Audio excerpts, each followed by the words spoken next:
அதாவது இஸ்லாமிய நம்பிக்கை பிரகாரம் நியாய தீர்ப்பு நாள் ஒன்று இருக்கிறது. அது உலகமெல்லாம் அழிக்கப்பட்ட பிறகு எல்லாரும் ஒரே நேரத்தில் எழுப்பப்பட்டு அல்லாஹ் வழங்கக்கூடிய பரிசு தண்டனை, அது நியாய தீர்ப்பு நாள். அது வரைக்கும் என்ன நடக்குது என்றால், இறந்தவர்களுடைய உயிர்கள் கைப்பற்றப்பட்டு ஆலமுல் பர்ஸக் என்று சொல்லக்கூடிய நம்முடைய புலன்களுக்கு தென்படாத ஒரு உலகத்தில் வைக்கப்பட்டு அங்கே அவர்களுக்கு விசாரணை நடத்தப்படுகிறது என்பது நம்ம நம்புகிறோம். இந்த நம்பிக்கையை பொறுத்த வரைக்கும் நம்ம கடந்த காலங்களில் அவங்க சொன்னபடி நம்ம சொல்லி இருக்கிறோம். அப்படின்னு கேட்டா, ஒரு மனிதன் என்னென்ன தப்புகளை செய்கிறானோ அந்த தப்பை எல்லாம் சொல்லி காட்டி அந்த தப்புக்காக வேண்டி என்ன செய்யப்படும், கபர்ல வேதனை வழங்கப்படும். தொழுகை விட்டதற்கு வேதனை, நோன்பு வைக்காததுக்கு வேதனை, ஒவ்வொன்றுக்கும் வேதனை செய்யப்படும் என்று நாமளும் கடந்த காலங்களில் சொல்லி இருந்தோம். ஆனால் மரணத்திற்கு பின் என்ற தலைப்பில் ஆய்வு செய்த பொழுது, ஹதீசுகளை தேடி பார்க்கும் பொழுது நமக்கு என்ன கிடைக்குதுன்னா, கபூர்ல கேட்கிற கேள்விகள் என்ன என்பது, இறைவன் யார் அதை பத்தி கேட்கப்படுகிறது. அதே மாதிரி தூதர் யாரு, இந்த அகீதா கொள்கை சம்பந்தமான கேள்விகள் கேட்கிறதாகத்தான் எல்லா விதமான ஹதீசுகளையும் வருகிறது. எதை பத்தி கேள்வி வர்ற மாதிரி இல்ல,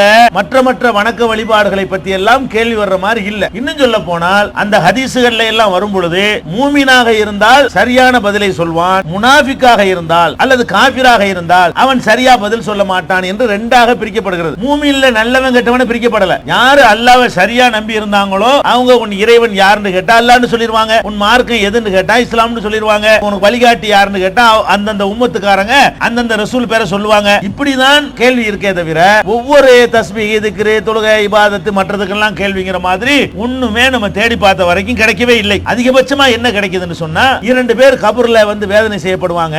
அப்ப ரசூலுல்லாஹ் அந்த கபரை கடந்து போகும் பொழுது இந்த கபர்ல 2 பேர் வேதனை செய்யப்படுறாங்க அப்படி சொல்லுவாங்க. எதுக்கு வேதனை செய்யப்படுறாங்க தெரியுமா?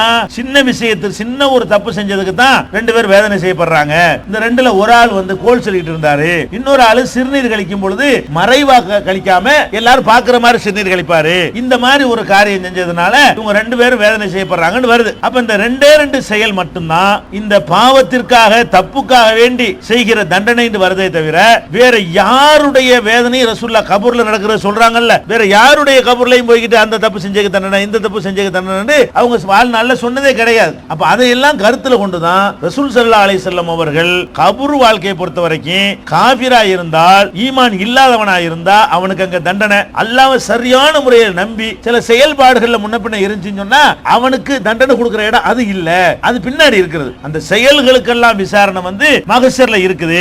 அங்கதான் நல்லது கெட்டது கேள்விகள் எல்லாம் கேட்கப்படும் என்று நம்ம அந்த அடிப்படையை வைத்து விளக்கி இருக்கிறோம். இந்த அடிப்படையில் நம்ம ஆதாரத்தோட விளக்கி இருக்கும் பொழுது, நீ ஒவ்வொரு அமலுக்கும் இந்த மாதிரி வேதனை இருக்குன்னா குர்ஆன்ல இருந்து காட்டுப்பா, ரசூலுல்லாஹ் சொன்னாங்கன்னு காட்டு, நாங்களும் ஏத்துக்கிறோம் சொல்றோம். நீ ஆதாரத்தை காட்டலன்னு சொன்னா இல்லாத நீ எதுக்கு சொல்ற அப்படின்னு கேட்டீங்கன்னா அவங்க தெளிவடைஞ்சிருவாங்க. அது அதுக்குள்ள பதில்.